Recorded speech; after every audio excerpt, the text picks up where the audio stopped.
여호와께서 이와 같이 말씀하시되 다메섹의 서너 가지 죄로 말미암아 내가 그 벌을 돌이키지 아니하리니 이는 그들이 절 타작기로 타작하듯 길르앗을 압박하였음이라. 내가 하사엘의 집에 불을 보내리니 벤하닷의 궁궐들을 사르리라. 오늘 우리가 묵상하는 말씀에는 아람의 심판을 받을 죄악이 무엇인지를 지적하는 내용을 다루고 있습니다. 그것은 그들이 철 타작기로 타작하듯 길르앗을 압박하였기 때문입니다.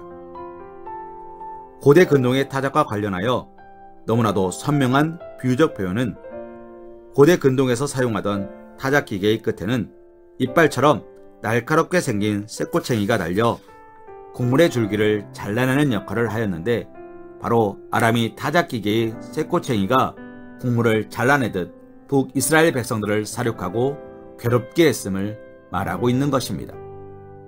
또한 이러한 이들의 괴롭힘이 단 이래에 그치는 것이 아니라 앞서 언급했던 서너 가지란 표현이 함의하는 것처럼 그들의 철 타작기로 타작하듯 괴롭히는 괴롭힘은 그들의 철 타작기로 타작하듯 괴롭히는 괴롭힘은 그야말로 끊이지 않고 반복되었던 것입니다.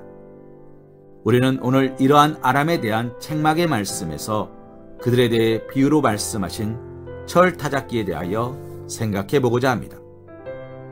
사랑하는 성도님, 아람이라는 나라가 이스라엘에 대하여 이처럼 악행을 범하였던 이유는 그들 안에 이스라엘에 대한 반감과 미움, 이스라엘을 무너뜨리고 그 땅을 차지하고자 하는 마음이 있었기 때문일 것입니다. 어쩌면 이러한 마음은 이스라엘뿐 아니라 아람 자신을 제외한 모든 나라에 대해 가지고 있는 그들의 마음일 수도 있습니다. 이러한 그들의 마음이 이스라엘을 향해 이빨처럼 날카롭게 생긴 쇠꼬챙이처럼 그들을 난도질하고 상처를 입히고 죽이게 하였던 것입니다. 그리고 더 나아가 그들로 하나님을 진노케 하는 크나큰 범죄를 아무렇지도 않게 자행하게 만들었던 것입니다. 우리는 이러한 아람의 모습을 통해 성도인 우리가 가지고 있는 마음의 미움과 분노 또는 욕심과 욕정이 나를 제외한 다른 이들을 얼마나 잔인하게 난도질하고 상처를 입히며 그들의 영혼을 죽게 하였는지 생각해 보아야 합니다. 물론 아람과 이스라엘의 관계를 나와 타인의 관계로 무조건 적용시킬 수는 없을 것입니다. 그러나 중요한 것은 하나님 안에서 새로운 피조물로 거듭났다고 말하는 성도들 중에도 마음속에 이빨처럼 날카로운 철 타작기를 가지고 자신과 관계된 수많은 사람들, 심지어는 가족이나 교회 공동체의 일원에게까지도 상처를 입히고 그들의 영혼을 난도질하는 경우가 있다는 사실입니다. 그러면서도 무엇이 잘못인지 모르고 무엇이 문제인지 모르고 살아가는 경우가 너무나 많습니다. 그런데 4절 상반절 말씀을 보면 하나님께서 하사엘의 집에 불을 보내며 벤하닷 궁궐들을 사를 것이라고 경고하십니다. 이는 아람의 완전한 파멸을 의미합니다. 즉 철타작 기계처럼 이스라엘을 수없이 난도질했던 그들은 결국 하나님의 분노의 심판 아래 파멸될 운명에 놓이게 된 것입니다. 우리는 이러한 사실을 분명히 직시하고 우리 안에 이러한 철타작기 같은 잘못된 마음이 존재하지 않는지 깊이 생각해 보아야 합니다.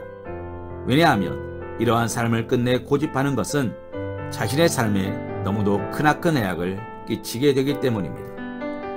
예를 들어 철타작기 같은 마음의 대표적인 모습인 분노를 보십시오. 사람들은 일반적으로 분노라는 것을 자기 이외의 대상을 향한 것으로 생각하기 쉽습니다.